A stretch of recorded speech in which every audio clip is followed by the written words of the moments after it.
Hey everybody, I got this turbocharger. It come out of a 6-liter powerstroke, and it's in a van. Anyways, what I want to show you is this. There's all kinds of videos on YouTube that talk about taking these turbos apart and cleaning these things with, like Scotch-Brite or steel wool or whatever you got. And you got to clean these little banana looking things too, the little veins. Anyways, but what people don't talk to you about is when you get one of these with a significant amount of miles on it, like this one, 330,000 original, on the original unison ring. Imagine that. So anyways, this unison ring is not really worn out. It's got a little tiny bit of wear on it, but it's not enough to warrant going out and, getting one unless you just have to have one. That's it. That's all the wear.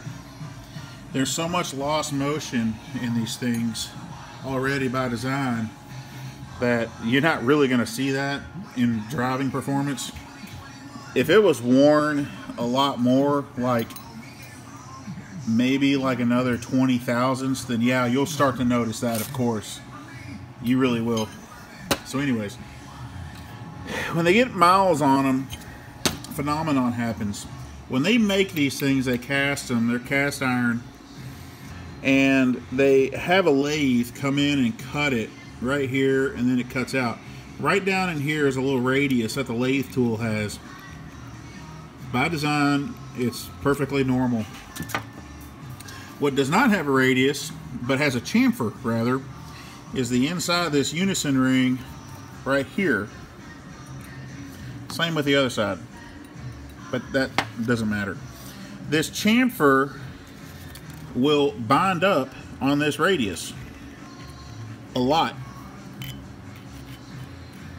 which causes the thing to not perform right. Now, when they're new, these things are round. When they get more than 10 miles on them, if you take a micrometer and measure this across, they're usually about 4 to 5 thousandths smaller this way than they are this way. That is within spec. However, some shops would rather you just replace the turbo or the cartridge. That's what they call that. They call it the cartridge. They would rather you replace the cartridge. You don't have to do that. What you can do is get yourself some 220 paper or emery cloth or a file or fingernail file, whatever you got, and just knock this edge off. Now don't get aggressive. You don't want to tear up the bearing edge right here. You don't want to get on this surface, and you don't want to get on this surface. You just want to work on this little corner, and you're just knocking that sharpness off. That will allow this unison ring to move like it's supposed to. If your unison ring does not move that freely, you're not really going to be using the performance that you're not going to be getting the performance that you want, especially if you do all this work, especially if it's in a van, because it's so hard to get in and out anyways. I'll show you something. I'll take and flip this over. On this edge on the other side, which I did not, you can see this edge is still a little sharp versus that side, which is kind of rounded off. I will flip this over and put it on here, and you can see it does not, it's stuck, crap. It does not, it doesn't move, man. It's stuck.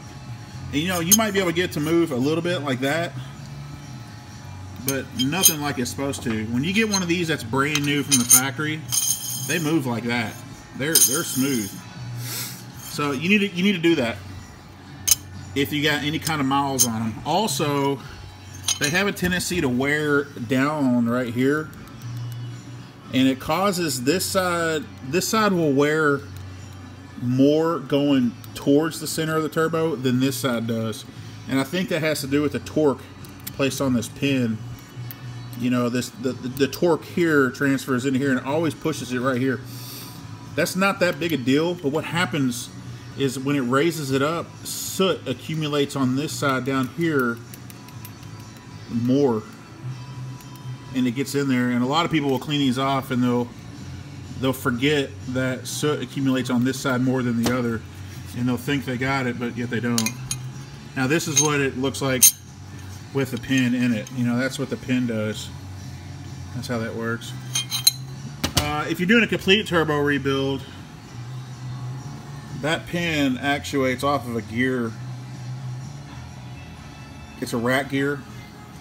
That's the interior of the cartridge. Of course, all the innards are taken out because I was going to replace them, but there's no point. I think I'm just going to put new O-rings in it. This is the rack gear that fits in the VGT piston. It goes up in there and actuates that. And then this is the this thing. I don't want to touch it. My hands are dirty. This is a solenoid that operates the VGT. There's a little screen on here, a little on the newer ones, the later design ones. There's a mesh screen here, whatever. There's a mesh screen, and it's important to note that that mesh screen does not come off. So don't try to take it off and clean it. You're not going to. It's going to break because they get old and brittle, and that's it. When you start the vehicle, when you turn the key on, it's doing its cycling. Yes, the plug got screwed up on this one. That's why there's RTV on it. When you're cycling the thing, this thing actuates. When it actuates, it doesn't move this because the engine's not running. There's no oil pressure. It just activates to see if it's working.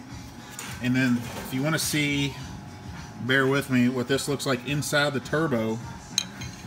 This is the vanes in the turbo. I call them bananas because most people don't have a clue. These little things right here. They rotate on these pins. Now, the Ford Manuel, say that's all they are. They're hollow, and you know they're actually a casting. So don't drop them, because I've done that before. And these things, these little tabs right here, can break off, man. They'll break off right there. Oh crap! They'll break off, and when they do that, you gotta buy them. And you used to be able to get them pretty reasonable. Now they're getting hard to find, being 2021. So anyways, this thing goes on here. Is that right? Yeah, it goes on here like that. And you want to make sure you get the orientation of the pin right, which I'm pretty sure it's close enough. It's going to be hard to do with one hand. Sorry, camera's all over the place, man. I'm not a video photographer. Oh, ooh, ooh, ooh.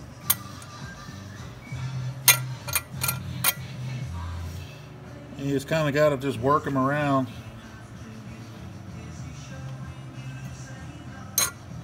And they will fall in eventually. If you mess with them enough, they'll fall in. And here you go. So that's all 9 of them. And when this pin turns, it causes these to turn, it causes this to move. Which that's like, I can't remember if that's like 85% or 15% or whatever. But that's how that works. Now you can see there's a lot of lost motion here. Right? This will never touch. However, there's only about there's only about 10 thousandths movement here. And that 10 thousandths, now by the way, there's no oil on this at all. This is all dry. See, my hands are dry. That 10 thousandths right there, this will get coked up quicker than this will. You'll see a lot of the, if you have a EGR failure issue or an EGR valve that's stuck and it's causing excess gases, they'll coke up here around this edge before they'll coke up here. However, if you're starting to get them coked up here, it's not long for this world until this one's completely coked up. Like I said, there's only like 10-12 thousandths play right here. This one's got, you know, a half a mile, what it looks like. Anyways,